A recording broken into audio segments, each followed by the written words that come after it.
Live around the world on the internet at michaeldukeshow.com and across the state of Alaska on this, your favorite radio station and or translator. It is the Michael Duke Show. Good morning and welcome to the program. Thanks for coming in and joining us. We have got we got a lot to cover today. We got a lot to cover and a lot of things to go over, and we are ready to we're ready to rock and roll and get things going on. We appreciate you guys coming in and being part of it today. It is Monday, which has many connotations in many parts of the world. uh, First and foremost, I guess we'll say good morning to you, and it is Monday, but it's going to be a good Monday, a great Monday. No, a great Monday. That's what it's all about. So today on the program, we're going to be covering all the headlines from over the weekend, and we're going to talk about we're going to talk about everything that's kind of happened in the legislature and what's been going on. We'll also kind of give an outlook of where things are going. I think in the state, not necessarily the most rosy outlook in some ways, I think, and so but we'll cover all that stuff. And then in hour two of the program, we'll get into some meat and potatoes. We're going to be talking with Representative Ben Carpenter, not only about latest uh, his latest bill on the sales tax, but about a comprehensive plan for the fiscal plan, I guess I should say, for the state, and where we're going. That fiscal plan includes not just the new sales tax proposal, but a PFD solution, spending limit, the CIT reduction, and more. So it's going to be some stuff. It's going to be good. It's going to be some good stuff. So we appreciate you guys coming in and being part of it this morning, and we'll be jumping in and getting things ready to rock and roll. If you're ready, I'm ready. I'm ready. Oh. So, by the way, folks, the folks down on the peninsula are having to they're having to connect via the internet today because there's a problem. There's a technical issue down at the radio station down there on the peninsula, and so we're hoping that they will join us here shortly on the on the radio. But as it is right now, it's just you and me and all the folks in the interior broadcasting across the interior from KFAR. So, all right. Well, let's dive into this and talk about some of the big things that kind of came out over the weekend. The governor's bill, the parental rights bill, which has created a stir for a lot of folks, was had a hearing this last week on Thursday evening, and it was overwhelmingly opposed by the folks who were there in person at the hearing and also on the telephone and in public testimony. 119 Alaskans spoke during what was nearly a 5-hour period, and it was overwhelmingly opposed to the bill. 103 opposed the bill, and only 16 were in favor of it. 119, 103 opposed, 103 opposed, and 16 in favor of it, which I'm going to get into here in just a minute as part of my outlook, but I'm just reporting the facts, ma'am. Just the facts right now. The overall push on this and the overall, I think the theme that I think that we're seeing through all the comments that came in is basically that most of these people are concerned about the outing of transgendered, or I don't know, queer. Is that what I guess queer is the proper term? People being outed to their parents about what's going on in school, about how they are treated in school, how they choose to be addressed, about pronouns, about all this other kind of stuff, which is, look, I mean, it's important for kids to feel like they have some kind of control over their life, but at the same time, the parents are still ultimately responsible for it. And I'm really having a hard time watching this and seeing the parents get cut out of all of these things. A couple of things that just jumped out at me, um, from the get-go, on this was the fact that, well, here's the breakdown. Alaska's version of this bill, HB 105, would mirror legislation proposed in several other states that opponents say would harm the vulnerable LGBTQ plus kids under the guise of parents' rights. Well, I don't think it's a guise. I think it is parents' rights, because here's where it comes down. Alaska's versions would ban gender nonconforming students from using bathrooms according to their gender identity. Again, that's why I think it's important to have the unisex bathrooms. If that's what you want to do, then yeah, I would much rather, if I had a daughter in school, let me break this down for just a second. If I had a daughter in school and there was a boy there that was a biological male who was confused about his identity, trying to see things, what wanted to, and especially if they were in their adolescent years, having been an adolescent boy at one point, I can tell you that would be, um it's a very confusing time, right? I mean, you got a lot of emotions, you got a lot of urges, you got a lot of stuff flowing around in there. And having them go into the bathroom with the girls, especially at that stage in their life, probably not something I'd be super comfortable with. Whether I supported the idea that this kid could choose his own gender or not. Because again, I was once an adolescent boy. And so I don't, I have a problem with that. So that's the first part. Alaska's version would ban gender nonconforming students from using bathrooms according to their gender identity.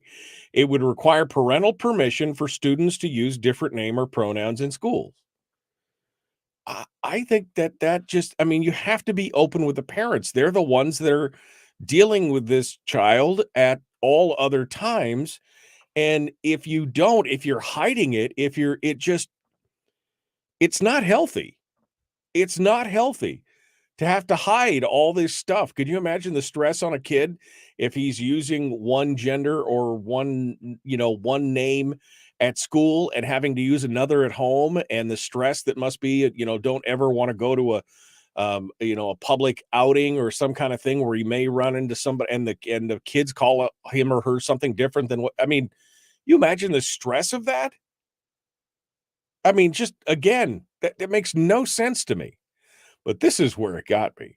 It would require schools to share excuse me. It would require schools to share children's medical records with parents and guardians. Whoa, whoa, whoa. You damn well better be sharing my children's medical records with me, because I mean, not only am I morally responsible for my children's health and well-being, but I am legally obligated to make sure that child is, I mean, that would require school to share children's medical records with parents or guardians. Oh, you you best be, yes, true that. You best be making sure that is happening right now. Allow parents to sue schools when the requirement is violated, ban all sexual education before the 4th grade, and require students to obtain parental permission in order to participate in any sexual or gender education from 4th grade onward.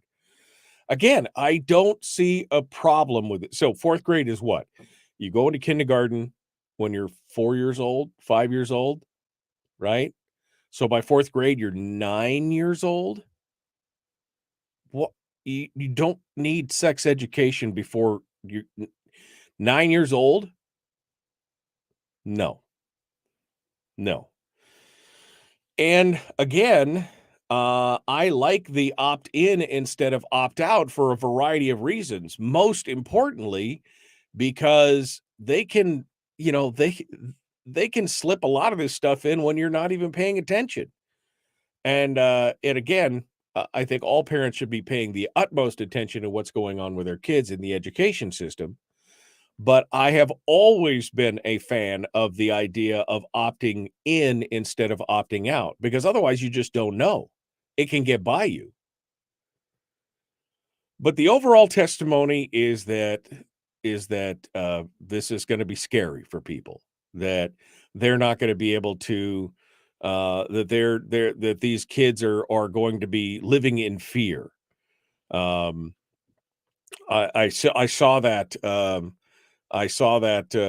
comment several times in the quotes from the different, news outlets, is that there were several comments about how these kids are just they're fearful now. They're more fearful now than they ever have been. There was another, comment from a transgendered man who is a teaching aide from Kodiak who addressed the committee by phone, and he said that,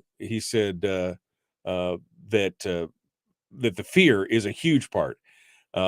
He said, "I've met countless people who have had to leave or been dumped on the street or have been physically, sexually, emotionally abused by unaccepting family."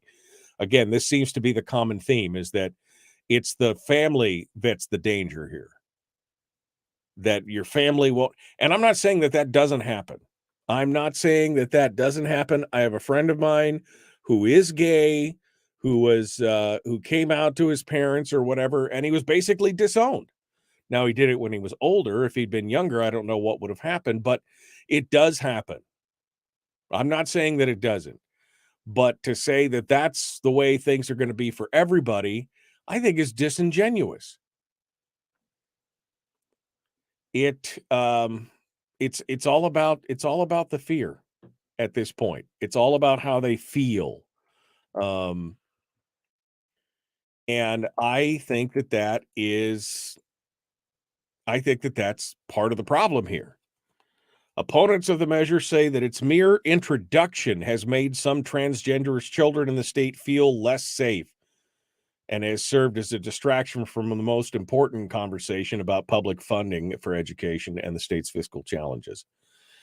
So they felt less safe. I don't know, but here's the problem, the overall problem. Well, I guess we'll get into that here in a minute. Here's the thing. Parents are such an important part of this entire conversation. And it feels like that many people here want to sacrifice them on the altar of letting the children decide everything for themselves. When we know as parents that children do not have the life experience to make all those choices. But it's like they're trying to empower the children with all these ideas. In fact, one of the commenters was named Apuyak Raitan, who's the first openly transgendered musher to finish the Iditarod. And they said something that I thought was a little shocking to me. Uh, they said, "I never saw girls like me. By the time I realizing I was trans by researching online, I had already gone through testosterone puberty. I wish I had learned about trans people before that happened." Like you were going to stop it. Like they were going to, at that point in their life, they were going to make a decision.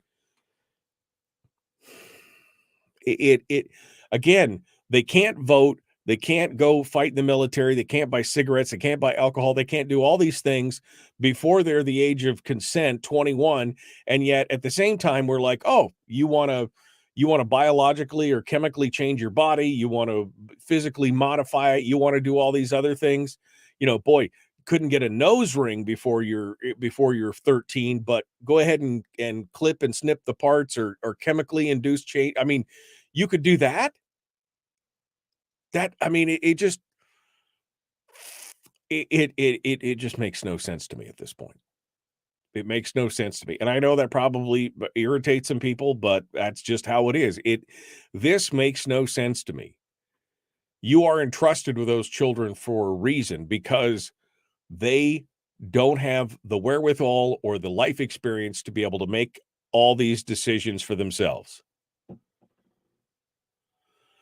All right, we got to go. We're going to continue. Ben Carpenter is our guest. He's going to be joining us here in a little bit. We'll be back with more of The Michael Duke Show. Common sense, liberty-based, free thinking radio.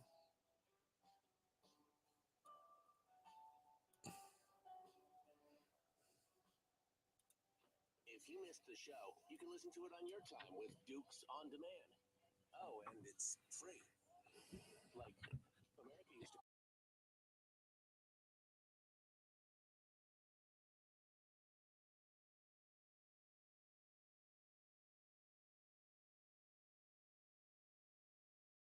Okay, we're back in the there we go. We're back in the deal here. Okay. We are ready to go. And let me get back over to the chat room. Let me get over to the chat room. Okay.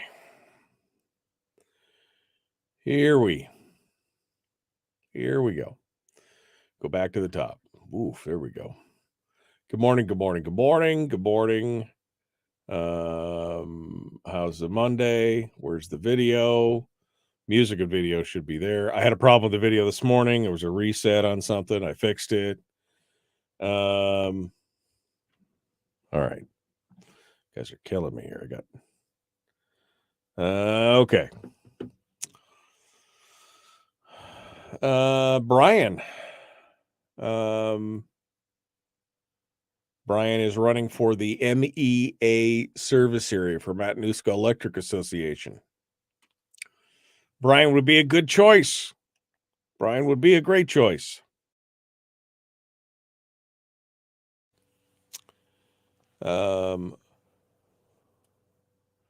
Okay, and KPEN is connected this morning, so the Peninsula stations are online as well.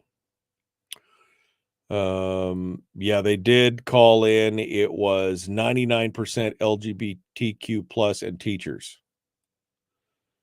Yep. Let's see. Time to homeschool. I'm shocked. Jen says, I'm shocked that parents are not involved at all these days. Educators are running away with the rights of parents. Parents are handing over their kids. I think that there is certainly a component of that, Jen. I think that there certainly is a component of that for sure. The testimony was rigged, and the legislators set up and flew people in to testify against HB 105 and set up the phone testimony.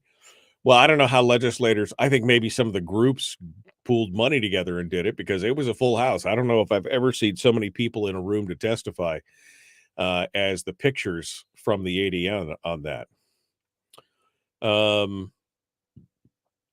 And again, I come back to the question of, who's responsible for your kids. Maybe you should consider pulling them out of the school. Fourth grade is too young, says Terry. We were talking about the age for sex education, fourth grade.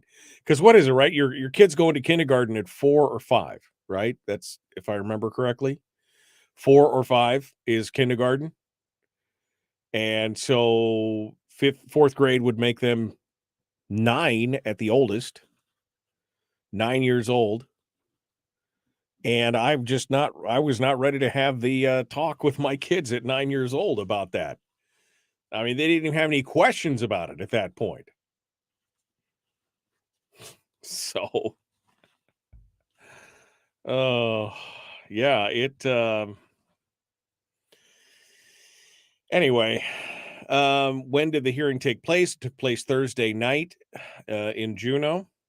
Thursday afternoon, Thursday evening. Maybe it didn't tell me the time. It was on Thursday.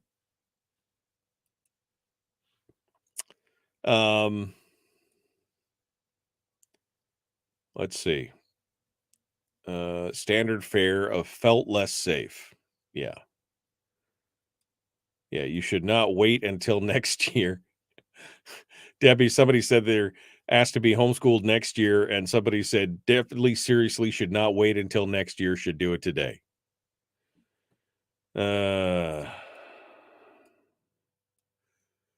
Let's see. Family issues, whether it be rejection because of life issues, life choices, gender, sexual preference, unfortunate. However, it is regardless, it is not the business of the public schools or Democratic leadership to involve themselves without consent. All right. No bumper music today. You guys should be hearing music right now. If you're not, I'm sorry. Here we go. We'll check into it on the next break. The Michael Duke Show, Common Sense Radio.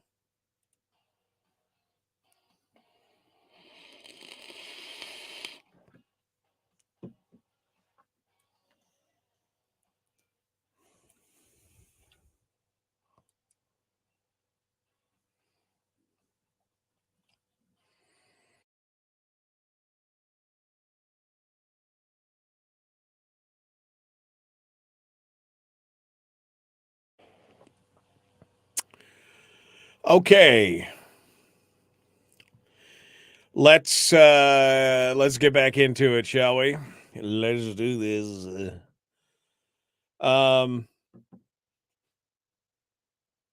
Yeah. I mean, this is kind of the point I was just making about kids can't smoke, can't drink, can't get a tattoo, can't join the military, can't do all these other things before you're the age of majority, be that 18 or 21, whatever state you're in.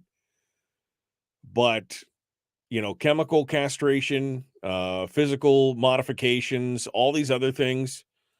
Again, I'm a little shocked that those things are okay and on the table. It concerns me. Let me just say it concerns me. All right. So let's get back into this here and continue our discussions on other things that came out. So I guess the Alaska House is also advancing a bill to address the state's fentanyl crisis. Now, I've been following the reporting on this, not in Alaska, not in the fentanyl crisis in Alaska, but Reason Magazine has been following this closely, and I I gotta think that some of this might be overblown a little bit. Now, I don't speak from personal experience, so I'm sure that there are instances of this going out there, but this continued hype about the uh all the arrests and all these other things that are going on, the officer who supposedly got deathly sick from merely touching there's a lot of stuff going on here. There's a whole show wrapped up in just the fentanyl issue. So maybe I'll just hold back on commenting on that until we get through everything. The Dunleavy administration previewed the new measure in October as a way to combat a staggering rise in fentanyl deaths in Alaska. Supporter says there's not enough harsh penalties for drug dealers, while recovery advocates say the bill is overly broad and that drug users would be swept up in the harsher sentences. The House Judiciary Committee advanced Bill 66 last week. It has three main components, according to the ADN here. It would increase penalties from manslaughter to second-degree murder for distributing methamphetamine and opioids, which directly results in death. Convictions would result in a mandatory minimum of 15 years and a maximum of 99. Sentence would increase to a minimum of 7 years in prison for selling any quantity of opioids. And then the committee added penalties for giving drugs to people with disabilities or who are incapacitated. Some felony drug convictions would be ineligible for sentence reduction for good behavior, which is known as good time. Sentences can currently be reduced by up to a third for all offenses except for murder and rape. Several Republican members of the committee applauded the proposal as a way to tackle the state's opioid epidemic and to combat trafficking, and they mentioned their own families' experiences with fatal drug overdoses. And then the whole story goes on to talk about opioids and how since there's been the crackdown on opioids, they've seen an increase in fentanyl deaths because fentanyl is apparently the next drug of choice. Because it's a synthetic opioid, and it goes on to talk about that, and it tells all the stories about everything else.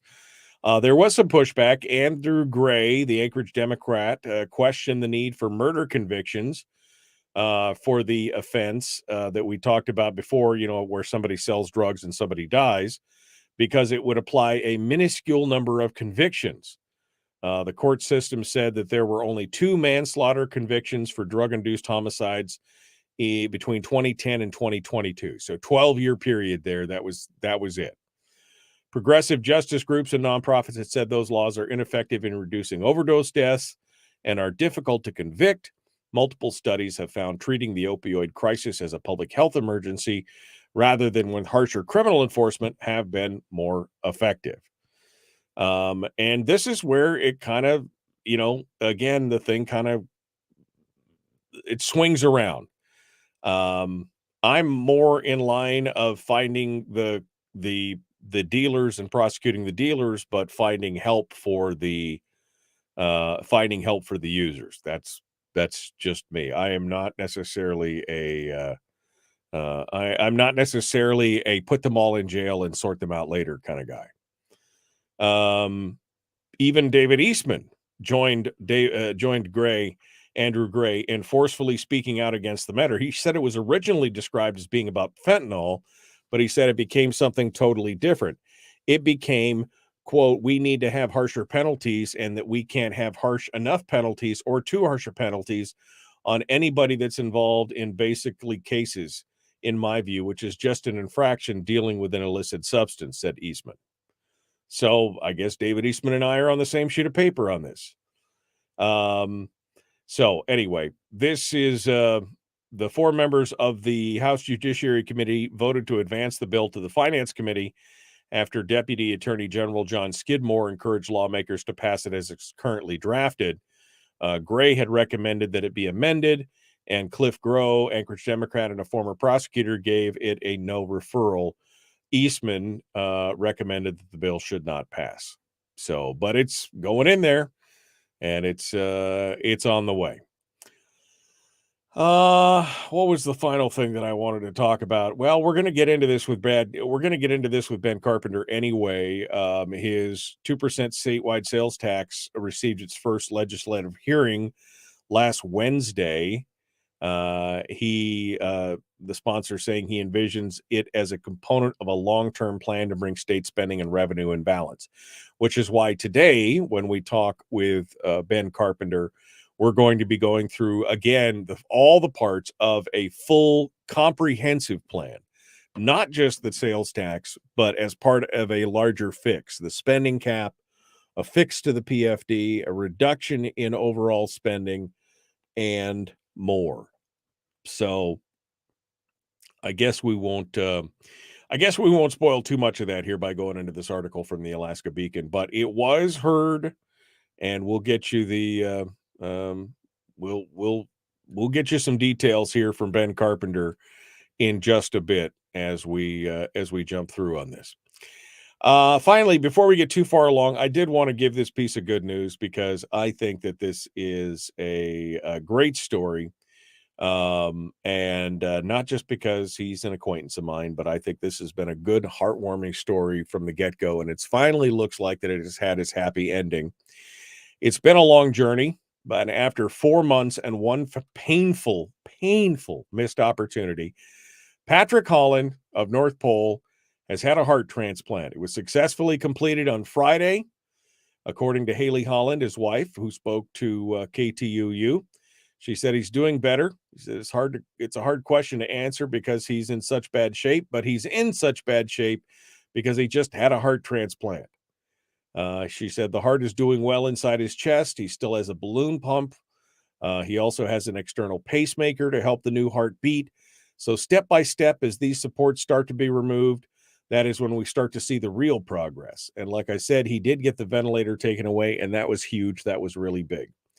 For those of you who don't remember, he was on the list for the heart transplant in December, and he was originally called on December the 22nd, but an ice storm prevented him from flying into Seattle, and he couldn't get the heart, and they had to skip over him.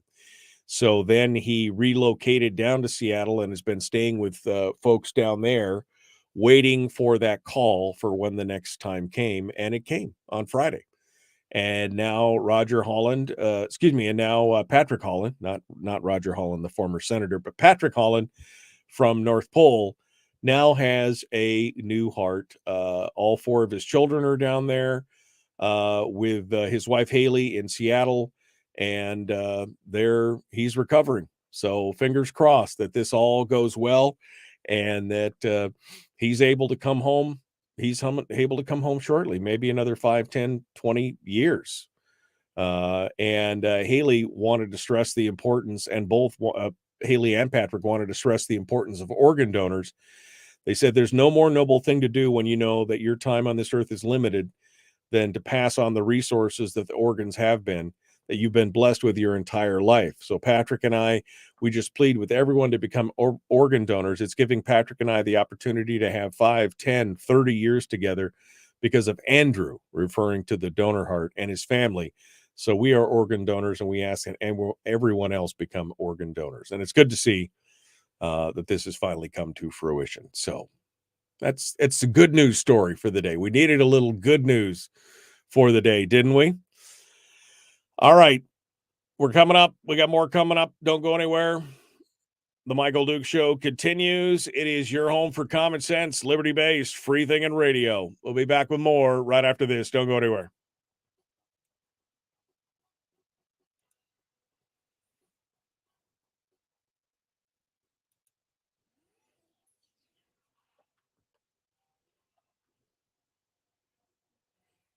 Running on 100% pure beard power. Oh, also some coffee. We dip our beard in coffee. Nice beard. The Michael Duke Show.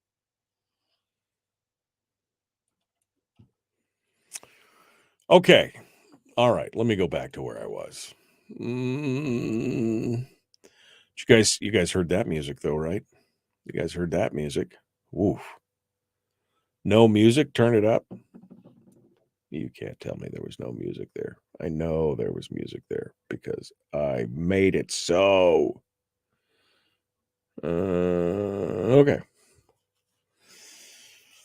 No music. Nope. It's a Monday thing apparently, because last Monday there was no music and then I fixed it, and now it's not happening again. I mean, nothing else has changed. I don't worked fine on Friday. Now it's Monday. I mean, who knows at this point? Let's see. I'm gonna go back over here.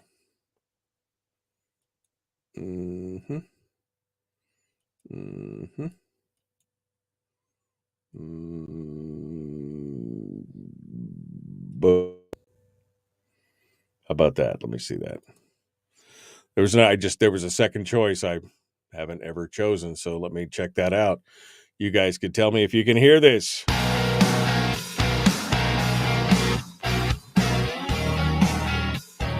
I should burn some sage. That's a good idea. I should just burn some sage in here. We'll make it happen. We'll make it happen.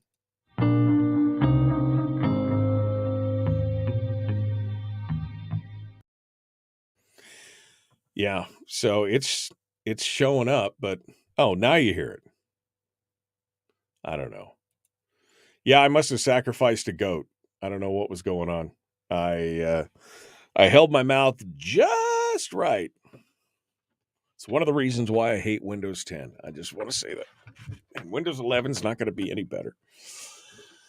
That's a personal nerd attack right there, baby. Personal nerd attack. I'm a little frustrated by Windows. Why does that? Everything's breaking this morning, man. There we go. That's better. Okay.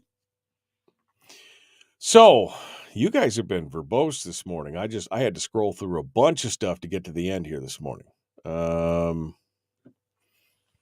91 pages of written testimony, all in favor of HB 105. So I just looked through 91 pages of written testimony. All were in favor.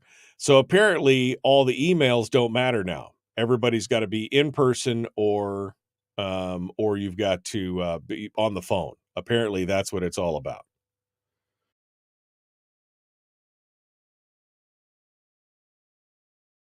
Let's go back over here. Targets poor people. We should learn. It's a public health issue. We should learn from the war on drugs debacle. I wouldn't disagree with that.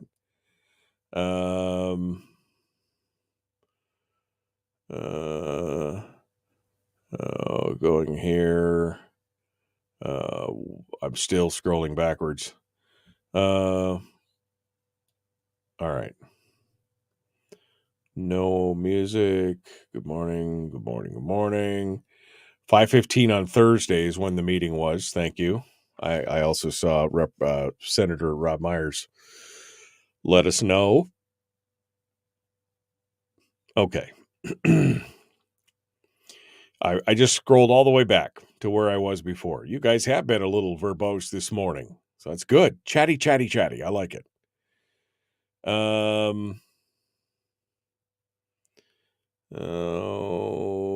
Okay. No music. You can hear me vaping, but no music. Well, the music usually covers that, so don't worry about it.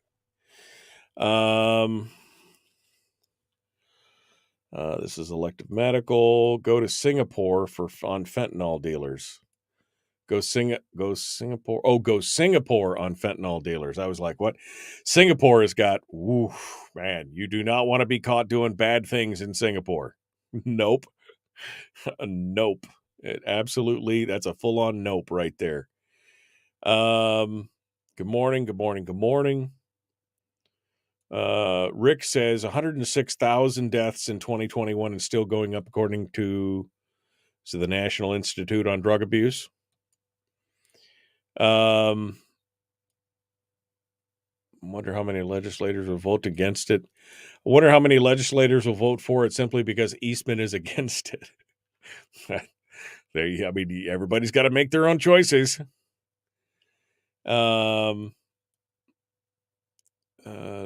Say LSU, King County averaged 17 deaths each week in King County due to fentanyl, just one spot in the community.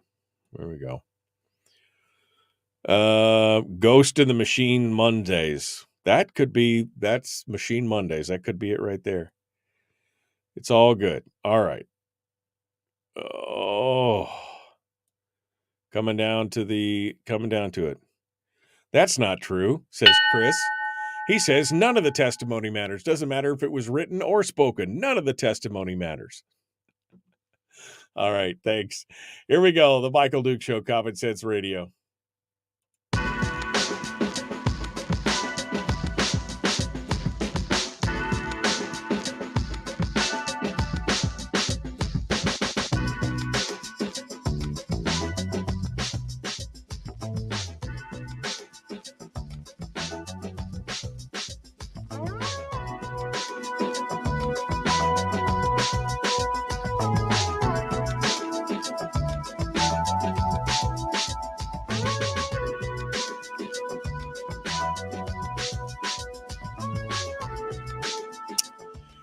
Okay, we're continuing now our discussions.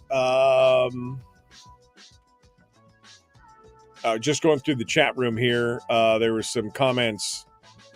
Senator Rob Myers said the emails, because somebody commented and said they just read 91 pages of emails about HB 105, which was the parental choice bill. and they said it looked like it was overwhelmingly positive. Rob Myers says the emails were against 105 in about a 3-to-2 ratio. So still high. Melody said she was on hold for 4 hours that night trying to testify. And this kind of speaks to what I wanted to go back to on the outlook. And when I said I wanted to look at the outlook of the state of Alaska in general, I think we're seeing it here. We're being, I want to say we're being bludgeoned. We're being beaten down in a lot of ways. You've seen it in the reducing the reduction in voter turnout, how that's been going on. And this is not just a 1-year issue. This is an issue that has been going on for the last 15 years now, 12, 15 years. As America has become more divided, divided and divisive and polarized, we're seeing people who are, we're seeing people who are in the middle of this, who are, probably not necessarily all the way on the right or not necessarily all the way on the left. And they feel like they're in the middle of this huge game of tug of war. And, they just get to the point where they just go, and they throw their hands up and they walk away. Which leaves more people on the far left and on the far right tugging even harder on those that remain. And those who are not so, cemented in their ideology on one side or the other are now bearing even more pain. And it's this negative cycle. So another one drops out and the pain is now spread amongst a number of people. And on the fringes of this, on the outside of this looking in, is the news media and the talking heads and the politicos who are manipulating this to make it even worse, to make that divisiveness appear even worse than it probably is. And it's, the outlook, I guess, in the long run for these kind of things is not great if we don't keep on keeping on. I mean, I've said it on the program, don't grow weary in well-doing, right? Don't get tired. Don't quit. But at the same time, we see, like I said, in this parental rights bill, 3-2 on written testimony, almost 10-1 on spoken testimony in front of the people. And so while I want to encourage you to keep fighting, it's why I said earlier that I think, also that you should consider taking your kids out of the situation that they're in and finding alternatives for them in the meanwhile. And I'm talking specifically now about the schools and that problem right there. But I think overall, you need to find a way to divorce yourself from the system. You could still fight. I'm not saying you give up. In fact, I'm saying exactly the opposite. We need to continue to fight, but at the same time, we shouldn't be sacrificing ourselves or our children or anything else while we fight. Just, you don't, again, for example, going back to the schools, I would not leave my kid in the school while I'm fighting this battle over whether or not I can have my rights in the schools with the children. I would pull my kids out of school and homeschool them or put them in a private school, do whatever I could do, however I needed to make it happen, Because again, I likened it the other day when we were talking about this, and I likened it the other day to being on the battlefield and you're shooting down range at the enemy. And I don't want anybody to say that I want to shoot anybody. It's an analogy. If you're fighting a battle back and forth and the battle lines are drawn and the battle is over your children, you don't throw your children out into the middle of the battlefield and let both sides riddle them with bullets. You hide that, you put them away, you protect them, you put them in a bunker, you do whatever you need to do in a war to make sure that they're protected. You don't let them run around out in the middle of the battlefield.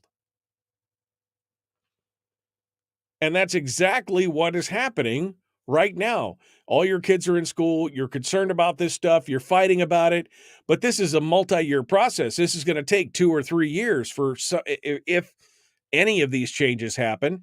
It will take a couple of years for it to happen. Do you want them to be in the middle of it while it's going on? And then the outlook on, the size and scope of government and everything else. I mean, the coming realization from many people that Alaska is not as red as you thought it was. And all of a sudden they're like, well, wait, what's going on? Well, I think many people who were probably fiscally conservative and socially, more liberal in social matters are like, they're either throwing their hands up in the air or they're just not participating anymore. And I think that there's a lot of that. I think that there's a lot of that where people are just, they're tired. It's, look, I agree. On the weekends, I, for the most part, and this is why I started doing this, because I couldn't in good conscience just pull back and pull back out of the thing. But I mean, I started consciously about 12, 15 years ago. Basically, I turned off all the news and everything else on the weekends. Because otherwise I would get consumed by I'm always trying to, and I was exhausted and I was angry. I was an angry man because I was, hope deferred makes the heart sick kind of thing. I was trying to fight these battles and I was realizing that I couldn't be, I was not being effective and things weren't changing And so instead of doing what many people do, which was and have been doing, walking away, throwing their hands up, refusing to participate anymore, I just started to unplug on the weekends and get my head right and relax, be with family, focus on other things. And then I would come back and start again on Monday. And that made a world of difference to me. But I look at the outlook for what's going on in this state, and I realize how far we have to go. I look at the testimony, I look at what's going on, what's being said from the floor of the House and the Senate, and I look at all these things and I realize, this is a long, hard road that unless we make some fundamental changes, and we just changed out a third of the legislature. Obviously not with all the folks that we had hoped it would be, right? We got some changes in there that we didn't want, but at the same time, we would hope that would make some changes. And we're still treading down the same path. Overspending, taking the PFD, more money for government, forget about what's happening in the private sector, forget about the private economy. Focus only on the public economy and on the government spend and how do we protect that and all those kind of things that we're seeing from the same group of people, by the way, in the legislature who keep going back to the legislature time and time and time again. There's no way. There's nothing, and again, I think it comes back to that analogy that we've used in the past about the alcoholic can never start to recover until they hit rock bottom and acknowledge that there is a problem. And I think that's kind of where we are in this state. We've got new fresh blood in there, but they're being indoctrinated and inculcated with all the stuff that's going on. And you've got this old guard that's in the legislature that's been doing the same thing the same way for years. And until the money runs out and they hit rock bottom, they're never going to admit that there's a problem. Now, people like Ben Carpenter, maybe he can lay some truth on. Maybe he can smack some truth into some people down there. I don't know. But because you've got the Gary Stevenses and the Bert Stedmans and the Louis Stutes and the Bryce Edgmans of the world down there who've been doing this for years, decades, and know where all the political bodies are buried and know which, how to game the system. I don't know if until they hit rock bottom, they have no reason. They have no reason to admit that there's a problem. How's that for positivity on a Monday? All right. We got to go. The Michael Duke Show. Common sense, liberty-based, free-thinking radio. Back with more right after this.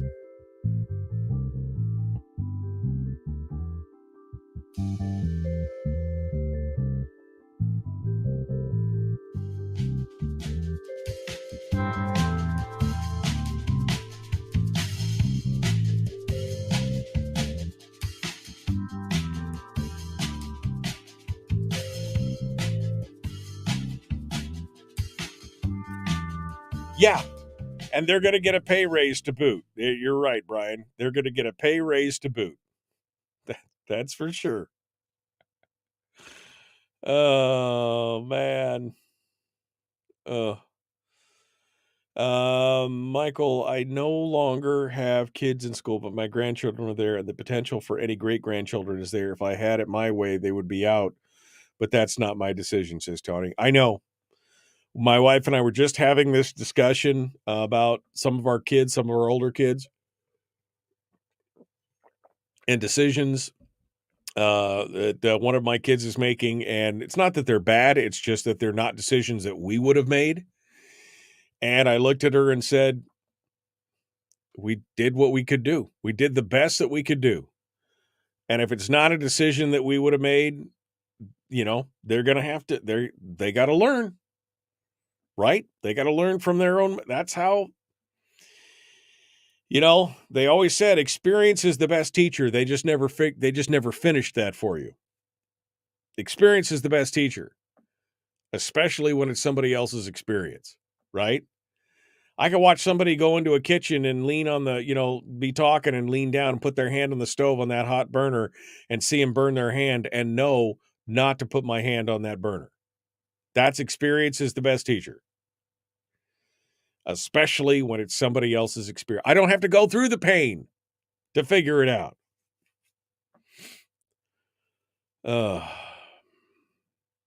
Sandy says, unfortunately, I'm right, and they're all laughing all the way to the bank, so why should they care? They're getting out of it what they want. Out of the 60 legislators in 2016, only 17 are currently there. So they're replaced over 2/3 of the legislature then, right? Because it's 60 members in the thing. So we've replaced 2/3 in the last 8 years. It's that stubborn 1/3. It's that stubborn 1/3 that keeps things going.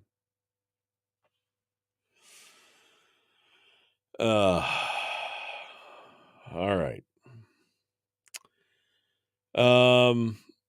Michael, you're on a roll. Well, I'm calling it like I see it. I mean, as I read the paper and I read the comments and I read the public testimony and I read all this stuff, I just realized, man, I just feel like I want to pull into my shell and yank the doormat in at the same time. The welcome mat, just yank it in. That's because it's just, if you can't fix it, what do you do? And Harold is predicting high dollar gas. Okay, let me go over here.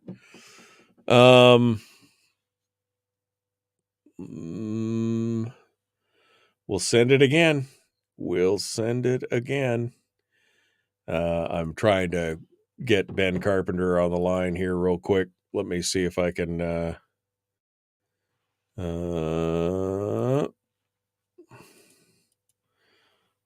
okay.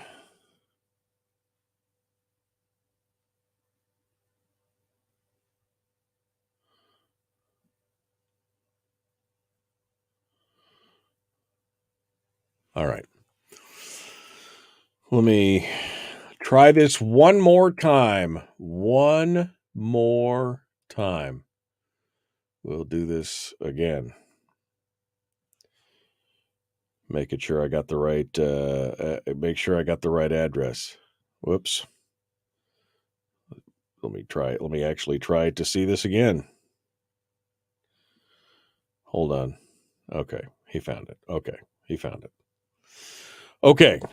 I mean, I knew I sent it. I just wasn't sure what was going on. All right, we got it going on.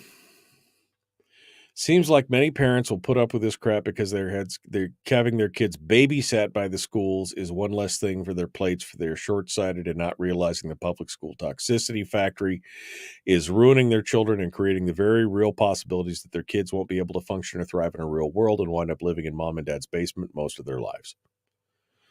I mean, that's, again, we talked about that, how if they're treating them like a glorified babysitter, that's a problem. That's a real problem. Okay, let's go over and test our connection here. We got about a minute and a half. Let's go over here and test the connection with Rep Carpenter and see if we are good to go. Good morning, sir. How are you doing? Good morning, Michael. Can you hear me well? I can hear you well. You sound good. So we're all good. You may want to wipe a cloth across your camera lens because it's a little blurry. Right.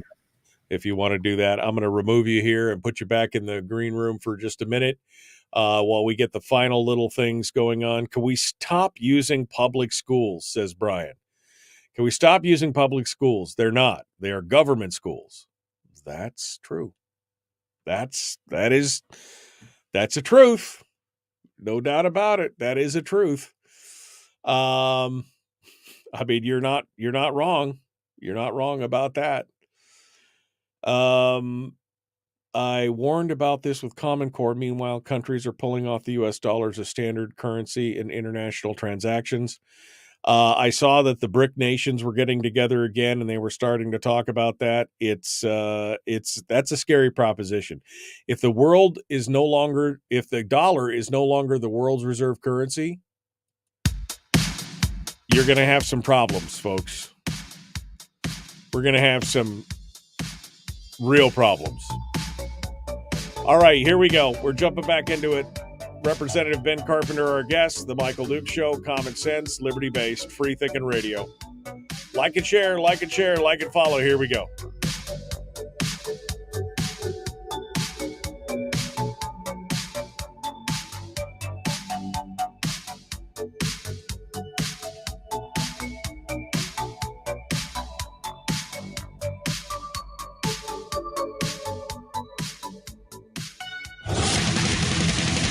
Whoa, buddy. Put that thing back in its holster. We haven't gone anywhere. I don't understand. Check out the MichaelDukesShow.com for information on how to get access to the podcast.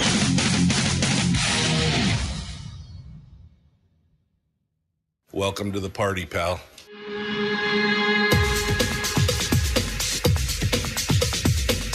The Michael Dukes Show. The greed and the entitlement is astounding to me. What more could you want from a low-budget radio program? This is a dumpster fire. That was just BS. It is time to get a new perspective. We know just what you need, and we've got just the cure. Open wide and prepare for a steaming hot cup of freedom. I just don't fathom it. The Michael Dukes Show, streaming live across the world. Across the world on the interwebs at michaeldukeshow.com, where you'll find the audio-only live stream, links to our podcasts, And of course, links to all the social media sites where we simulcast the show every morning on Facebook, YouTube, and Twitch. And of course, you can also become a member of the Common Sense Corps is there as well, and all that kind of stuff. Also broadcasting live across the state of Alaska on this, your favorite radio station, and or translator, FM translator. So welcome to the program. Thanks for coming in and joining us. Want to say a special thanks this morning to our friends at Satellite West from Buckland to Barrow, although now it's called Uktaavik, from Tatlanika to Tin City, from Chattanooga to Chena, and from Cordova to Kenai. They sound the same. That's why. Satellite West has got you covered. No matter where you go, that's what they can do for you. They can keep you connected via phone or text messages or emails or just surfing the internet, whatever you need. Satellite West has got the tools and the technology to get you taken care of. And they've got a local network of dealers to do so as well. Go out and find more about them and see a list of your local dealers at satellitewest.com. Thank you for sponsoring the program this morning. All right. We're ready. Hour 2 of the big radio show. I just laid down a really depressing diatribe right before we came onto the break there at the end. And we're going to jump in here and talk to Representative Ben Carpenter, who is, we lost it. Ben Carpenter is going to rejoin. He's going to try and we're going to get him to rejoin here. He just dropped off a second ago. He was here and now he's gone. We're going to get him back on here in just a second. There he is. There he popped back in. Had a little bit of an internet hiccup, and away we go. Good morning, Representative. How are you, sir? Good morning, Michael. I'm fine. I looked down at my little icon in the tray, and it said no internet, so I know it was on my end. Oh, so the world stopped, and here you are. Okay, Representative Carpenter, thanks for coming on. So, just a little bit of a story time for folks out there, because I think it's indicative of what we're talking about here. I sent a text message to Representative Carpenter and said, "Hey, would you like to come on in the morning and talk about your new sales tax bill?" And he said, "No, but I would like to come and talk about a comprehensive fiscal plan that includes a sales tax, a fix for the PFD, a cut to the CIT, a spending cap, a spending limit, all this." And I think this is indicative of the overall thought. This is not just it's not just a one-issue deal. And I know you're taking a lot of heat because you've proposed a tax bill as a Republican, and there's some anger and heat in that. But again, if you look at it from the idea that this is a full comprehensive plan, I see your point, I guess. Touche is what I meant to say. I see your point in that. So that's kind of where we're going today. We're going to talk about a full fiscal plan that includes all the things that I just mentioned and more. So where do we want to start here? Tell us as we watch this, where should we be starting? Yeah. Well, as I'd like to remind people, and remind myself often too, right? Because there are a lot of things that I would like to accomplish. But as of November 8th of last year, we had to take an appetite suppressant on what we're going to be able to accomplish. We have the players that we have in the legislature, and we are divided even within our own caucus, within the majority caucus of the House. And so the lens by which I have been looking at things continues to be, we need to grow our economy. That is going to be the one of the solutions necessary to deal with all of the different problems that we have, whether it's school funding or whether it's drug abuse in the communities. A growing economy will help solve a lot of our problems. So we have a government system set up here that was established for a one-trick pony type economy, right, for oil. And we have some policies in place that are counterproductive to economic growth outside of the oil industry. And one of those being, in my opinion, the corporate income tax. It's one of the highest in the nation. It's a graduated tax. So the largest corporations or the corporations making the most money are taxed at 9%, which is like fourth highest in the nation. So there's a disincentive for business to come to Alaska. We also have a high cost of living. We have a high cost of energy. There's a lot of different problems that we have to overcome if we want to grow our economy. And I'm specifically talking about our non-oil private sector economy. That's where most people live and work in the state of Alaska. So how do we grow that? Well, there's some things that we can do. One of them is reducing taxes. Another is reducing regulations. It's getting government out of the way. So I drafted a corporate income tax reduction bill that drops it from 9% to 2%. Right. Another thing that I've got half a dozen bills in Ways and Means that are trying to provide different ways to solve the PFD problem so that we can guarantee a PFD moving forward. Because I'm telling you, we're looking at the next couple of years, the projections for revenue for the state aren't pretty. And I would argue that we're probably going to be faced with revenue coming from the permanent fund earnings that is in decline. And we may not have enough money to pay for state government, let alone a PFD, with the three sources of revenue that we have, which is federal dollars, permanent fund earnings, and oil revenue. That may be what happens. So how do we grow the economy as a solution? Not tax people more for a solution. How do we grow the economy for a solution? Well, you got to get the PFD problem solved. You got to get the corporate income tax reduced and incentivize economic activity in the state. And you got to do that in a divided legislature. That's a challenge. So Yeah. you look back at the fiscal policy working group in a bicameral, bipartisan manner to solve the problem. And that's what I've done. So I issued we've got it in Ways and Means, the spending cap bill that limits, constitutionally limits spending based on the size of our economy, on our GDP, excluding government spend. That's also a part of the fiscal plan. And it's in Ways and Means. So it's not any one thing. And this is something that we've harped on here on the program, especially coming back, on your debate from Ways and Means, is that, there's not any one thing that by itself will fix it. It has to be a combination of issues. That's correct. And I'm trying to articulate that the best plan, and if you think about the issues as being the fiscal problem, they're just levers. We just change the numbers. Is it 14% or is it 11%? What are we talking about? That's the easy problem. The hard problem is solving the political problem that sits on top of it, which is we have to overcome the inertia to do nothing, right? That's what we always do. So we have to overcome that somehow. Well, now you've got a number of folks in the legislature, probably a larger number than the last legislature, that want to see some sort of fiscal plan, right? Reordering the way that we do finances in the state to promote economic growth in the state. And for some people in this building, when you say economy, they think government services, they think nonprofits, they think business entities that have their business plans reliant upon state and federal spending. That's their economy. Well, most people in Alaska work in the non-oil private sector economy. Right. That's just a small other on our budget line. We don't really consider how to grow that piece. It just is there, and it's largely insignificant. So how do you grow that portion of the economy when the decisions that you made in the legislature have nothing to do with promoting that? And that's part of the problem. So now you've got a sales tax, a broad-based sales tax that's 2%. That's 2 cents out of every dollar. And it's as broad as we can make it.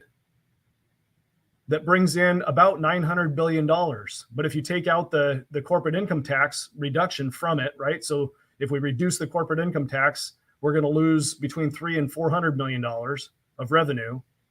So that brings your potential revenue of a sales tax down to somewhere around $700 million.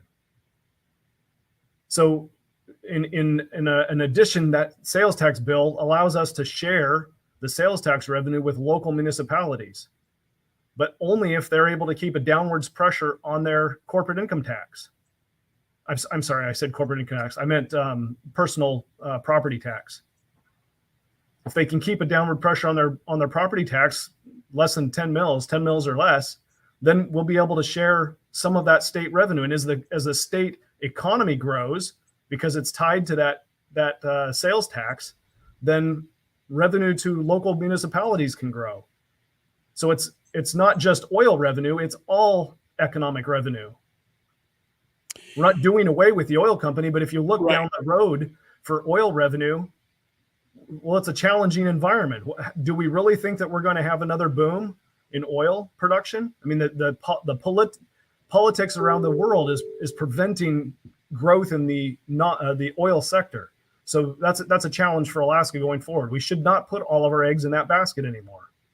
No, I mean, we've talked about diversifying the revenue base in the state for decades because, many people could see that in the long run, that was going to be a problem, that if you depended on one source of income, the minute that stopped, or of course it's an income stream that's tied to the vagaries of the market, it definitely, and we've seen it goes up and down and up and down and up and down. And we feel like we're running from feast to famine all the time because we just don't know, what direction it's going. So we've needed to find some kind of diversity in the revenue stream. But I guess my main concern here, and I'm a fan of an idea of an overall fiscal plan. The problem that I see at this point is you don't have a lot of, like you said before, full-throated support for many people. When you talk about the economy, in their minds, oh, well, that's government. Well, that's this. That's the nonprofits. That's the NGOs. That's the companies and corporations that have built their business model on, living on government largesse. To them, that's what the economy is. So when you start saying things like, oh, we're going to grow the economy or do this or create jobs or all this other kind of stuff, their immediate thought is, oh, good, we get to spend more money then to make that happen. And so, I mean, what's the likelihood of these things going forward with, and again, I congratulate you on getting all these things into one committee and kind of building this all together. But what's the possibility of getting it done? As you said, even your own caucus is split. Yeah, well, some of my approach has been to not make this all about me and my bills, right? I have to take the leadership position and say, okay, follow me. I'll put the bills out there, but they don't have to all be mine. The spending cap bill is not mine. That's Representative Stapp's, and it's a companion bill to Senator Kaufman's in the Senate, right? I've said from the very beginning of this session, if you have ideas, right, put them forward and we can have a conversation about it and model it and see if it's going to benefit the state going forward. It doesn't have to be my plan. It can be our plan, but we have to do something. And I'd also just like to remind our listeners that the price of freedom is eternal vigilance. We can't stop participating. We have a structure created in our government that's an imbalance. We have a government lobby that is very, very strong in what happens down here in Juneau.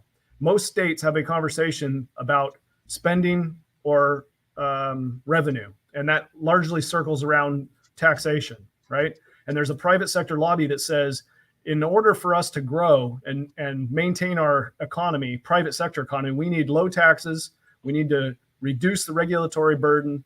We need infrastructure that helps the private sector work, and we need low cost energy.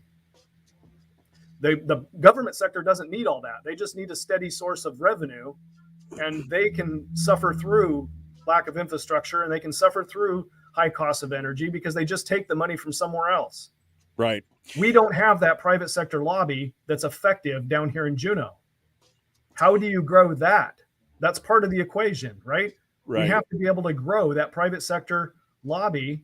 I say lobby because lobby usually has a negative connotation, but influence, if you want to use the word influence, we've got to be able to have businesses influencing what's happening down here. And largely it doesn't really matter because the government is spending money that isn't tied to private sector influence. Ben Carpenter is our guest, The Michael Duke Show. We got to go. We'll be back with more in just a moment.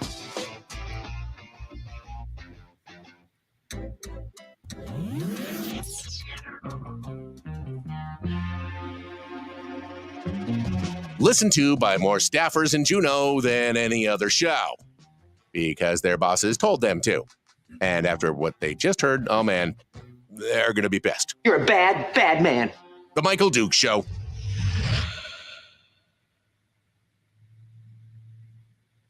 Okay, in the break right now, Ben Carpenter is our guest. All right, refresh it for me here, Ben.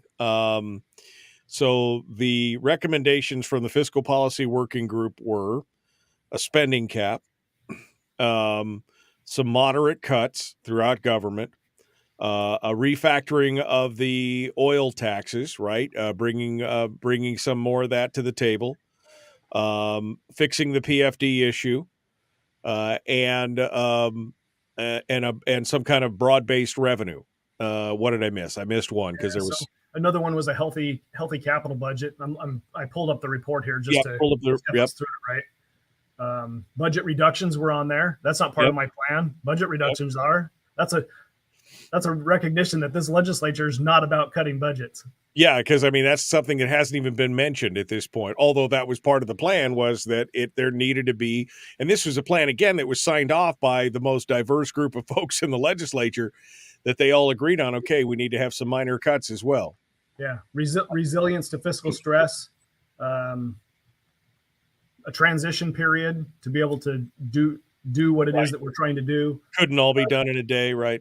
Yeah, constitutional budget reserve reform. Those are some of the other additional things. But yeah, constitutional certainty for the PFD is one of the big ones, right? Yep. So, and I would just argue that the healthy capital budget is the devil's in the details, right? Are we spending capital on government? Or are we spending capital on things that are going to benefit private sector industry growth? Well, capital budgets, and in a lot of ways, I mean, that should be the infrastructure, right? I mean, the infrastructure that we need to get the economy to run in the state. And if we're not focusing on that, then we've got a bigger issue. Yeah, but is that replacing a building for DOT or building a new school?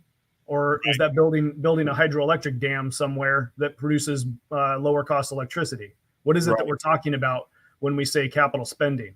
Right. The government lobby is going to look to taking care of the government.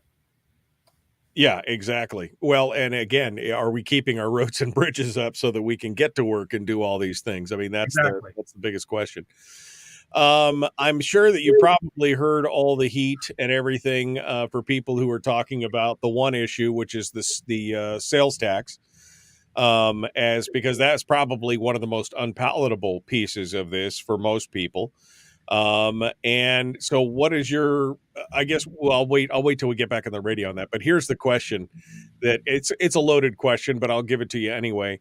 Question for Ben. Once I start paying an additional 2% sales tax, what additional services can I expect to receive? To which I think you would, I mean, we're in a deficit. So I think that question kind of answers itself, but what do you say? Well, I would say that the thing you're going to continue to receive is a PFD. If you don't do a sales tax now or some sort of broad-based tax, you're going to lose your PFD in a matter of years. It's just a matter of time. High inflation, low returns, stock market returns, investment returns, and smaller federal dollars means the PFD dries up. That's what's going to happen. You can already see that the plan being provided, the long-term fiscal plan, is a 25-75 split. And even if you model that out, you'll still have a deficit because they're factoring in a government growth. So by 2027, 2030, you're back to a deficit again because your long-term growth of your earnings isn't keeping up with your long-term growth of government. Right, because the government's growing like what, $100 to $150 million every year if nothing changes. If a bomb took out Juno and it just automatically increased, it's $100 to $150 million a year, right? So I'm not sure what the dollar figure is. Whatever it is, it's going to continue growing, and eventually it will consume the PFD, and all of your earnings from the permanent fund are going to go to pay for state government. That's what the reality is for Alaskans. Okay. So some might say, hey, great. That means I don't have a tax. But what that does mean is that you have a government that grows to the size of your permanent fund. Well, and it's completely disconnected from your economy. And you do have a tax because they just tax your PFD into oblivion is what happened. Well, and then because there's a deficit, they will institute a tax. So you will have a tax and you will have no PFD. Hold the line, Ben. Let's get back into it. The Michael Duke Show. Common sense, liberty-based, free-thinking radio. Here we go. No, I mean, here we go. public enema number one. Oh, wait, sorry. Public enemy number one, which makes more sense. On the other hand, he's a little bit of a pain in the Michael Duke Show. Yeah. Pain in the, the Michael Duke Show, Common Sense Radio. Ben Carpenter is our guest, representative from down on the peninsula, also the chair of the Ways and Means Committee. And we're talking about a comprehensive fiscal plan in the state of Alaska. And during the break, I just was talking with Ben about probably the most divisive, in his own backyard, in his own party. The most problematic bill is the 2% sales tax bill, although it is, again, part of a full comprehensive plan. And so a question was asked by one of the chat room members about, if I start paying an additional 2% sales tax, what additional services can I expect to receive? And Ben had a pretty straightforward answer. Ben, we'll revisit that. So go ahead. What is the thing we're going to receive if we start paying a 2% tax? Well, if you pass a fiscal plan that's as laid out within the Ways and Means Committee, then you will continue to receive a PFD, a dividend, because we're constitutionalizing the payment of a dividend. That will continue. If we don't pass a fiscal plan and you just passed a tax, which is not what I'm presenting, and it's not what I would vote for, right? And you will have a tax, and eventually your PFD will go away, because that's what is going to happen. All of our models point to it, that government is going to grow greater than the permanent fund earnings. So right. That's what's going to happen. Yeah, we talked about this, and you said you didn't have the number, but we've had several folks who have come on and talked about that they've eked it out, looked at the numbers. The state government grows. If nothing else changed, and you guys went to Juneau, gavelled in and gavelled out, and just left for the year, state government is going to go up $100 million to $150 million every year. In 5 years, that's $500 million. Okay, just in that growth alone. Forget about any other program. And that is going to consume the PFD in a matter of 3 or 4 years. There will be no PFD left, because that's where the majority of that money will have to go. Forget about 75-25. It won't even be 95-5. It'll be gone. Yeah. The only way that you prevent that is by creating a system that doesn't allow it to happen, or you elect representatives that don't allow it to happen. And I would argue that the state is not moving in a direction that enables the latter to happen. So we have to have a difficult conversation about restructuring our system that ties our decision-making process in the legislature to our private sector economy, and have the legislature care about what's happening with economic growth in where we live and work. We care about the oil industry because it provides us revenue. We don't really care about the non-oil private sector economy because it doesn't provide us revenue. And so we don't focus on policies that promote economic growth. That's just the reality of what's happening down here. So comprehensive plan that reduces puts a downward pressure on our spend with an effective spending limit, tied to our private sector economy, constitutionalizing a PFD so that one will be paid first call, putting a new source of revenue in place that ties our private sector economy to our state spend. These are things, and reducing the corporate income tax rate to incentivize investment in the state. These are things that can be done this legislature that will impact probably halfway through the year, next budget cycle, and especially the following budget cycle after that. So it's going to take some time to see the benefit of this, but at least we're moving in a direction. What is the alternative? The alternative is doing nothing, because that's what the politics are going to do in the building. The politics are going to be short-sighted and consume the permanent fund earnings until a new tax has to be instituted to pay for continually growing government. So right. You either bite the bullet and change your system to something that's better, or it will change itself in the future, and you probably are not going to like what that looks like. I've often said once the PFD is gone, it'll be a year or two, and then they'll come back to us and look us straight in the eye and say, well, Alaskans, you really need to pay your fair share. Nobody else, no other state doesn't have a tax of some kind, and you don't have a tax. So Alaskans, you need to pay your fair share. I could see the handwriting on the wall already on that one. And that's the thing. The danger here, again, as I alluded to earlier, is that there are multiple components of this, right? We've got the tax we got the new oil tax bill, we've got the sales tax bill, we've got the spending cap, we've got your bills on the PFD and the bills out of your committee on the PFD, and we've got some of these other bills. The problem is, if we only pass one of them, it's not a solution. They all have to pass together. Is there consensus on that in any way amongst your colleagues from either side of the aisle at this point? There is consensus among some members, but it's unclear to me whether we have enough votes in both bodies. My guess is we don't. We're working on that, but because the solution requires constitutional amendments, that threshold is not just a simple majority. Right. Okay, so we need 2/3 of the legislature to say these 5 bills. We can narrow this down to a minimum of 5 bills. And I say bills, pieces of legislation, maybe two resolutions and 3 bills. That's what we can narrow it down to. And we would have to have that conversation. I've already said there's like a 1% chance that we're going to get that done this year, this right. Session. Right. Well, I'd like to think that as we continue talking and as we go through this budget that we're about to start today, it's going to become clear that we need to have a conversation about a long-term fiscal plan and restructuring the way we do our state government finances. Well, even the fiscal policy, you mentioned that during the break, even the fiscal policy working group has a component in there that acknowledges that this is going to be a multi-year process. This is not all going to happen at once.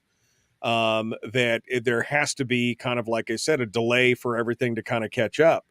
I said it earlier before you came on the program that, I'm coming to the conclusion more and more that it seems to me that what's going to happen is that, you're going to have to hit rock bottom before somebody admits that there's actually a problem. And that's problematic for everyone involved, because if you have to wait for the bottom to drop out and there to be not enough money to even fund government before they actually admit that there is a spending problem, that it's too late at that point. I mean, the wheels come off the bus and you got to start from scratch. Yeah, but that's not what good managers do. Leaders don't allow that to happen.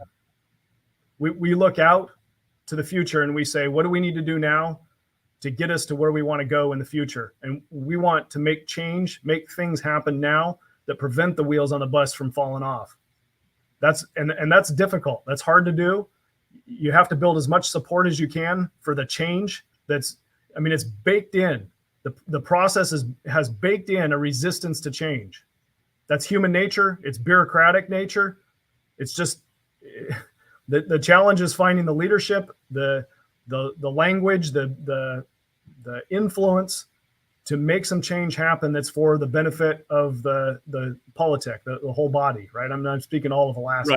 Right. Well, especially since, as Rob Meyer says, the current system rewards legislators at this point who spend more. That seems to be the reward factor there. Again, is something, when you're disconnecting the public economy, the government spend from the private economy, that's the scariest thing there is. When they have their own set stream of revenue, it can grow to whatever means that they want and then can go back and tax the populace on top of that. That's a scary situation, because at that point, people will eventually just pull the plug and leave. And then that just continues to spread that burden to a smaller and smaller group of people. It's a negative feedback loop. We could get caught in something really bad here. That's the long-term plan that's in play right now. That's it in a nutshell. You want a different long-term plan? Then we're going to have to make some changes and make some hard calls. And we're going to have to take responsibility for it. Representative Ben Carpenter is our guest. He's the chair of the Ways and Means Committee and a representative for the Peninsula. Ben, what kind of time frame? You said less than 1% chance of this actually passing. And by this, you mean all of these bills together, right? You're talking about it as a comprehensive plan. Yeah, you don't get my vote for just one of them. Right. So can you give us what you would see as a feasible timeline for this to all come to fruition? I mean, are we looking at, next year for the end of this session, or is it going to take multiple sessions? Is there a danger in passing one part and then waiting for the next part to pass? Because if you can't get them all passed in one session, then it's piecemeal. So, talk me through the timeline here. Yeah, well, I would argue that the evidence that we have before us right now, we're talking about a fiscal policy working group report, and that group met in 2021, summer of 21, and we're just now having a conversation about it. There are politics involved, and there are human emotions and human thinking involved that just require some things to marinate before you can actually put them on the grill and cook them up. So do I think we can get it done in the next 4 to 6 weeks? Possibly. Where there's a will, there's a way. Do I think that it's more likely that we end up taking multiple sessions to do this? I think that's probably what the body is going to end up doing, because committing to something is a hard thing to do for people. So does it mean that next session, which would be in an election year, makes it harder or easier? I don't know. Probably makes it harder, but heck, we've never had an election where a fiscal policy long-term plan was actually in play. So what would that mean to voters when they're asking questions of the next election cycle? Did you or did you not support the long-term plan? I don't know. How would that impact the next election? Right. Maybe the following session, the first session of the next legislature, is the soonest that we're going to be able to work on this, right? Change the players, that next election, if a fiscal plan, long-term plan. The reality is, after the next election, we're looking at no PFD. Right. If the numbers play out the way that they could, with high inflation, low oil prices, low returns off the earnings of the permanent fund, we could be looking at no PFD after the following election. Ben Carpenter is our guest. We're going to talk priorities and final thoughts here when we return. Don't go anywhere. The Michael Duke Show continues. It is your home for common sense, liberty-based, free-thinking radio. Back with more right after this.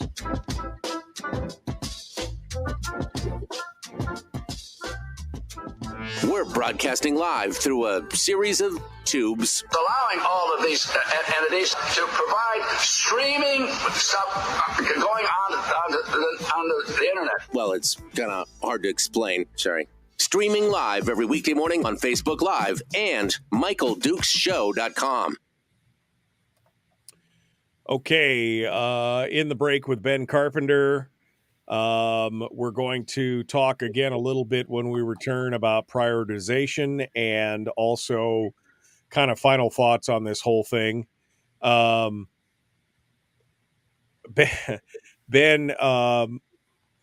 there again, some people very upset about the whole idea of a tax, but it says you're waving the white flag of defeat to the tax and spend left. That's the argument here. What is your comment on that? That this is you just kind of giving up against the tax and spend left? Yeah, I don't carry white flags. Yeah,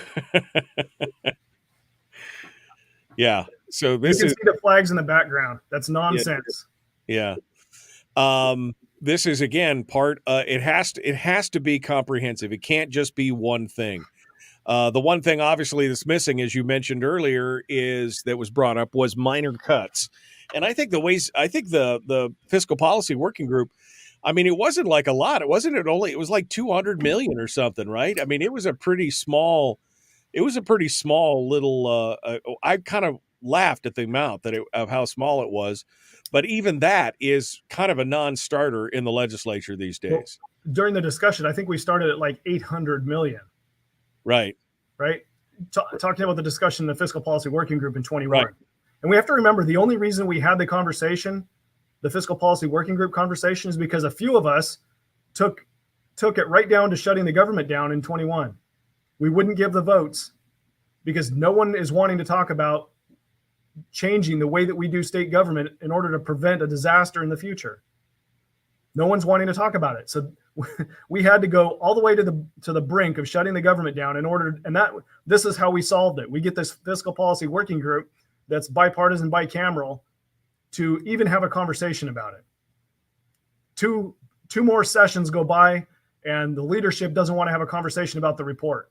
Right. Okay. Well, now we've got a change in election, and now we're having a conversation with actual pieces of legislation to further that fiscal policy report. And the goal is economic growth and prevent the wheels from coming off the bus. And not everybody's going to be happy about it. There's plenty of people out there, myself included, that would like to just see the size, scope and size of government come down, right? Way too easy. Just cut the spending. Right. Right? Okay, great. You send me a majority of legislators to the legislature that want to do that, and we'll make it happen. Right. Alaskans, if you don't send people that want to see a smaller government, then that's not going to happen. But we still are going to have the wheels fall off, because the current plan is going to cause the wheels to fall off. We're going to have no PFD, and we will have taxes to pay for an ever-increasing state government. Yeah, no, I agree with you. Rob says, we've tried cutting in a vacuum before. It didn't work. Trying it again would just be the definition of insanity. We need a structure that encourages cutting instead of spending.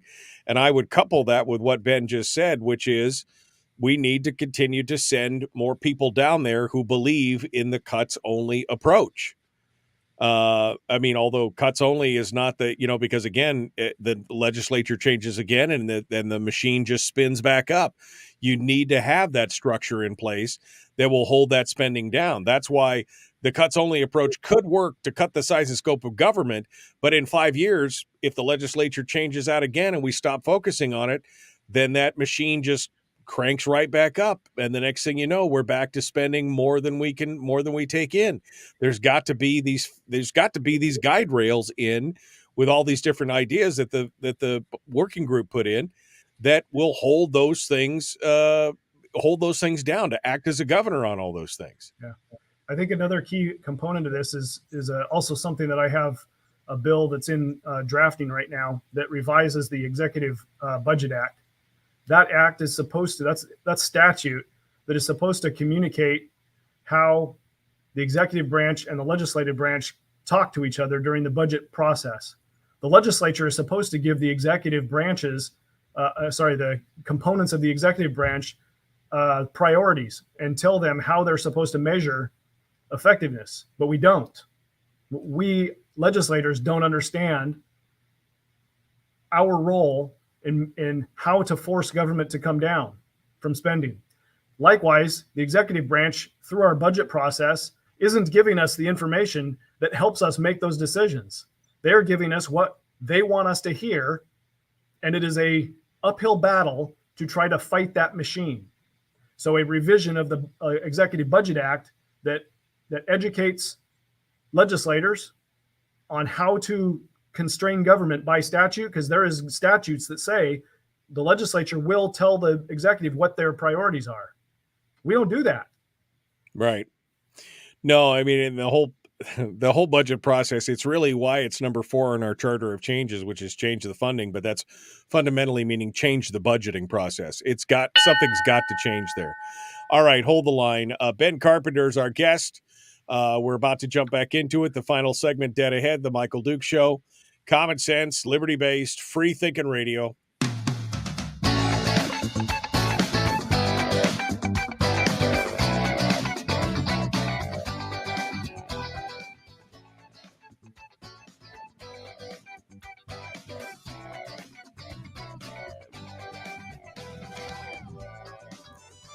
All right, we're continuing now. Ben Carpenter is our guest. We were going to talk about priorities and then final thoughts here, Ben. So of all the pieces and parts, there has to be some prioritization. And to me, as you look at each one of these pieces, they're all obviously important as a whole, but some to me are more important than others. The first thing, and I'll let you give you your list, but I would say that the first thing that needs to be addressed is the PFD, simply for the fact that once that's taken off the table, it limits the options of the rest of the legislature to try and continue this government spend bonanza that we've had, right? It forces them to acknowledge that there is a problem. So in priorities, am I right in that? Or what do you say? What do you think are the prioritized, what should be the priority bills in this plan that go through first, second, third, et cetera?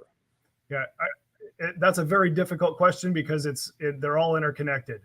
But I would agree with you that the PFD solution is probably priority number one. And not only because it's telling the government how to constrain itself in some respects each year, but it's also ensuring that some of the permanent fund earnings are coming out to our non-oil private sector economy. Our small businesses, our medium-sized businesses that benefit from the people, Alaskans, spending that money in our private sector, that's a benefit to our private sector. So to just give up on that and say that it's much better to spend our earnings in a permanent fund on state government means we're not going to spend it in the private sector. So it is a constraint on government. It is a solution to the fiscal problem that we have, but it's also a solution to economic growth within the state. So getting that solved is definitely would be top priority. But ultimately you're not going to solve that problem unless you've got some sort of spending limit, right, to constrain the spending of the state government. Right.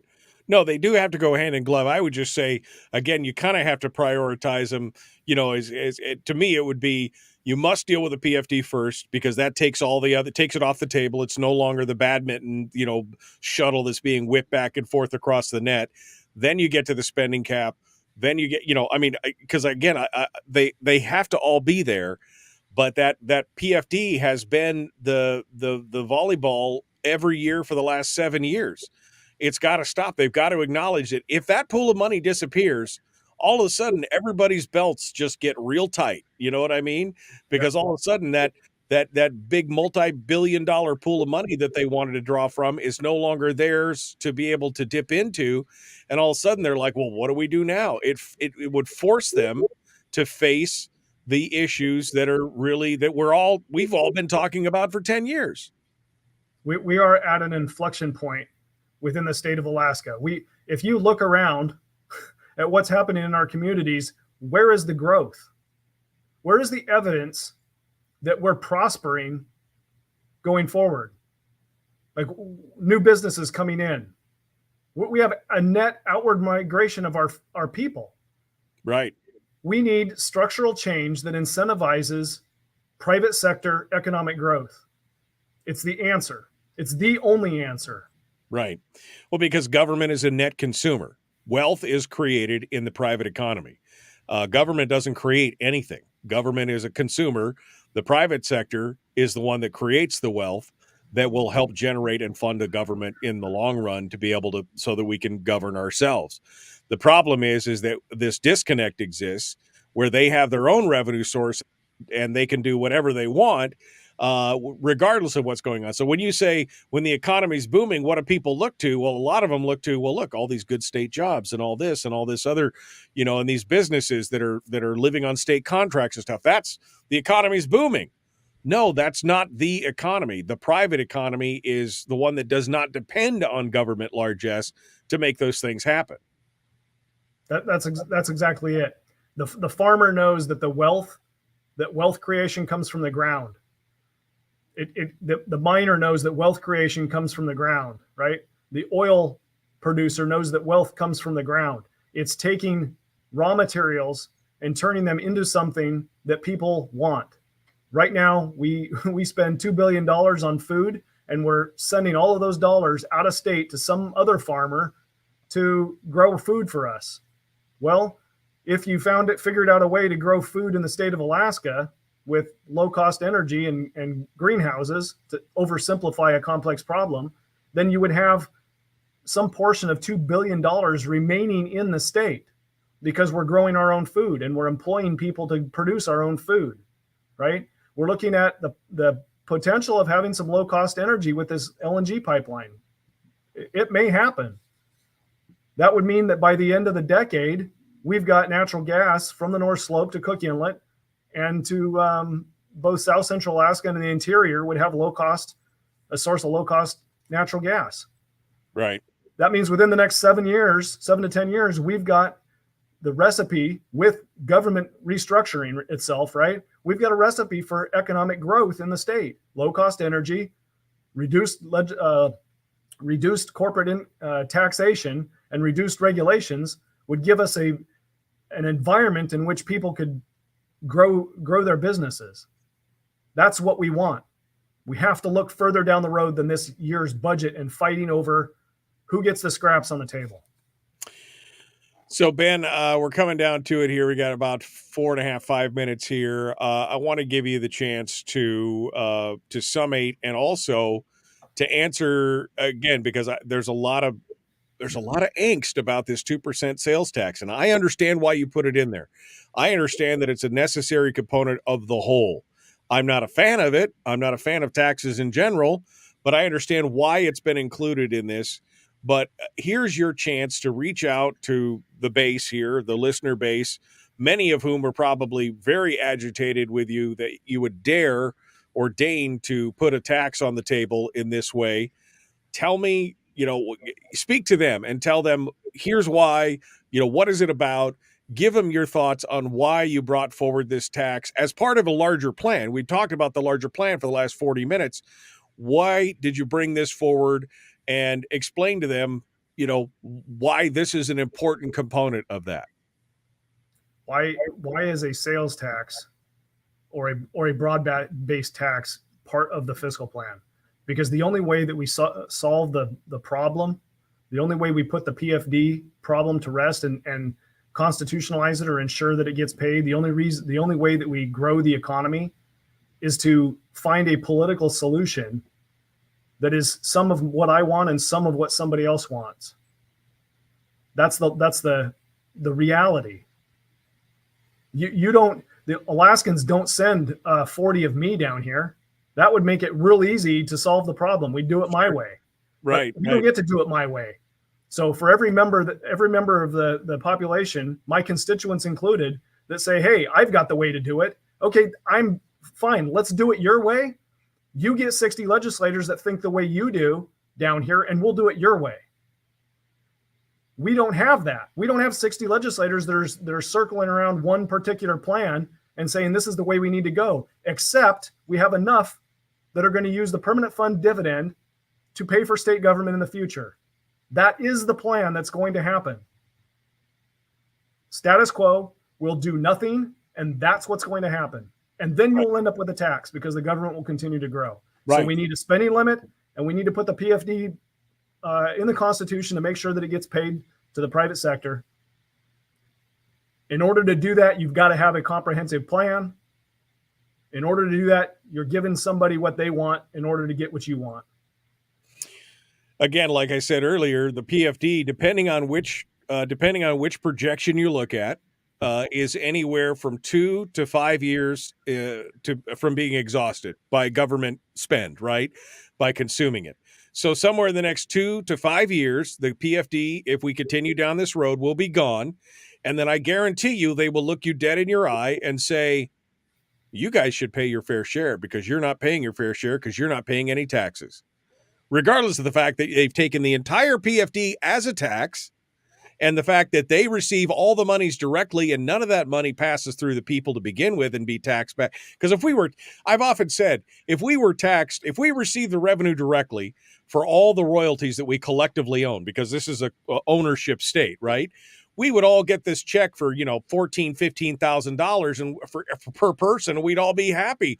And then, of course, the next week, the government would issue us the tax bill for $13,500, and there would be a revolt in this state. But it's not doing it because we don't see the money. It's a stealth tax. We are already some of the most heavily taxed people in the country. But I guarantee you, the PFD goes away, they'll come back and look us in the eye and say, you're not paying your fair share. We need to tax you now. That's not even, in my mind, that's not even a worst case scenario, right? The worst case scenario is that we have oil revenue that comes back and we have government that continues to grow and we have a permanent fund and oil revenue that funds state government, and they don't need to come to the people for anything. Then you have a government that only cares about investment earnings and oil wealth, maybe federal dollars flowing in, and the regulations and the laws that get passed will benefit those people and not the majority of Alaskans who live and work in a non-oil private sector economy. You will have a government, a massive government the size of those funding streams, and it will be disconnected from you. Yeah. Ben Carpenter, our guest. Final thoughts, Ben, less than 60 seconds. You know what? If people don't want a fiscal plan, they don't want a tax, they don't want to do any of these components, then that's their right. I'm just down here as a representative trying to solve a problem that my voters sent me to. You find somebody else that has a better solution and you send them down here and you send 60 other legislators, then they can solve the problem and I'll go do something else because I will go do something else. Right. No, I mean, that's the thing. I mean, the whole problem here is that you're one person and Rob is one person. And, you know, there's a handful of folks down there, 6, 7, 8 that really want to fix this. And there's a bunch that just want business as usual to continue. And that's part of the problem. Ben, it's not good. It's not good enough to just recognize the problem, Michael. You got to have solutions. Absolutely. Ben Carpenter, our guest. Out of time. Tomorrow is Tuesday. Brad Keithley, Chris Story, The Michael Duke Show.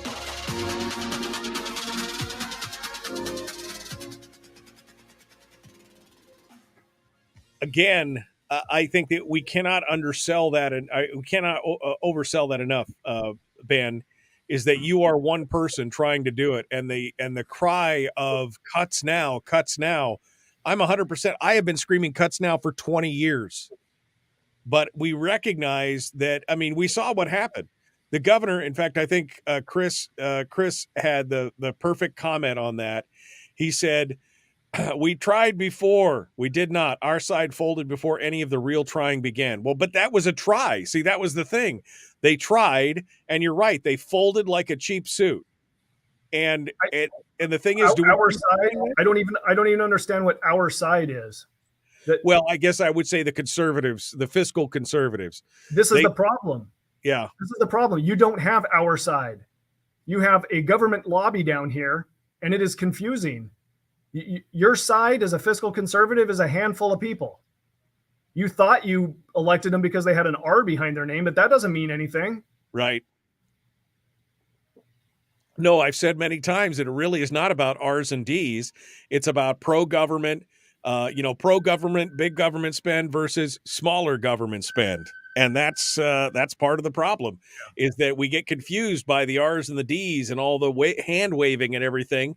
But when the rubber meets the road, a lot of those people were like, well, I could cut, but not in my district. I mean, you shouldn't cut in my district. We've got to be smarter about this. You try to come down here and do a frontal assault to make things happen, and it doesn't work. You don't understand the game that you're playing.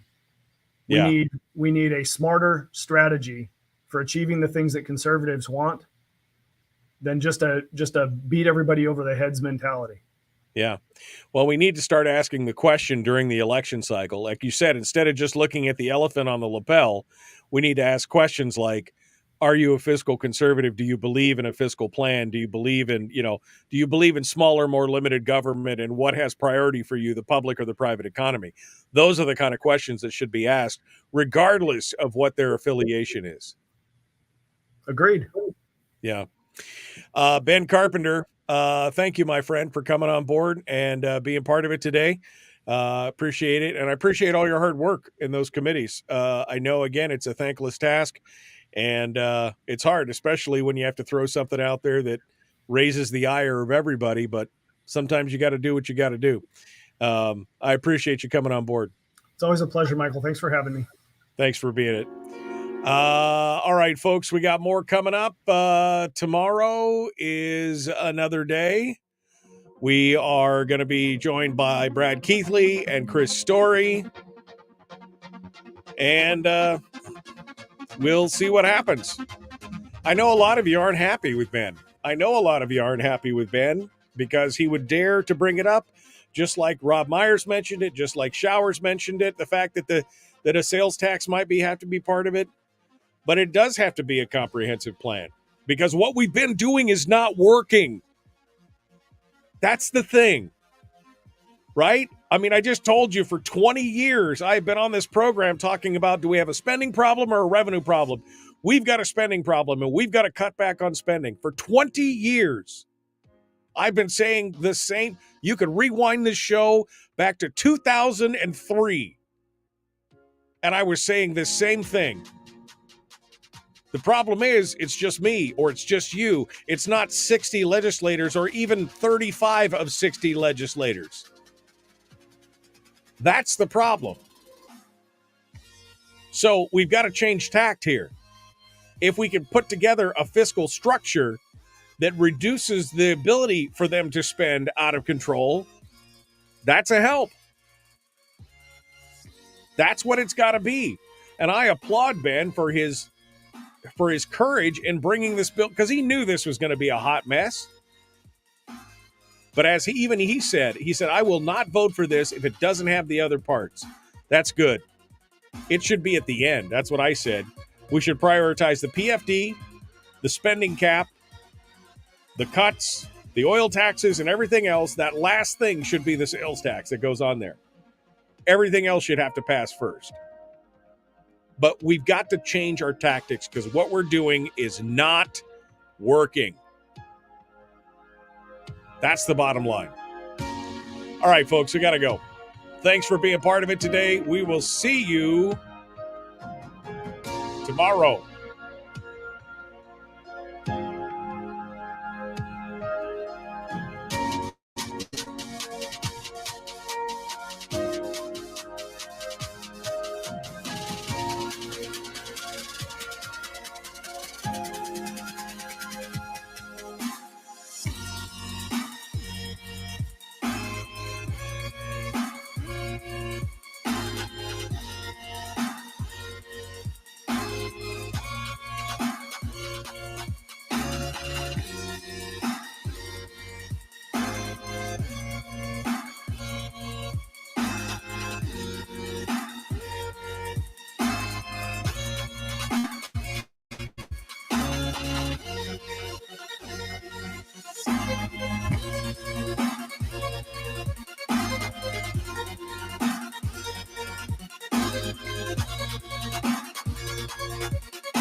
We've shed our terrestrial radio skin, and now we are slimy lizard internet people. It's the Michael Duke Show.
You